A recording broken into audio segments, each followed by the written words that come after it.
এইযোৰ বগা মাল্টি কালাৰত কি যে ধুনীয়া মানে কাপোৰযোৰ কি ক'ম আৰু মাল্টি কালাৰত দিছোঁ এনেকুৱা এযোৰ মই পিন্ধো চবেই কৈ আছে এনেকুৱা আপুনি ধুনীয়া ধুনীয়াকৈ এইযোৰ আপুনি পিন্ধে এইবাৰ মই ধুনীয়াকৈ বুজিছোঁ আৰু সবিতা আপোনাৰ এই কাপোৰ বহুত প্ৰিয় যদি লাগে জনাব এইটো ব্লাউজ পিচ আৰু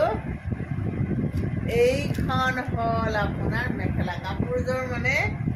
চুইয়ে কিবা এটা মৰম লাগি গৈছে ইমান ধুনীয়া কাপোৰ এইখন মেখেলা এই কাপোৰযোৰ মানে আপুনি পিন্ধিলে যে কিমান মৰম লাগিব কিবা এটা ধুনীয়া কাপোৰ এই ধুনীয়া কাপোৰযোৰ যদি আপোনাক লাগে তেতিয়াহ'লে যিটো নাম্বাৰ মই দিছোঁ সেই নাম্বাৰটোত যোগাযোগ কৰিব।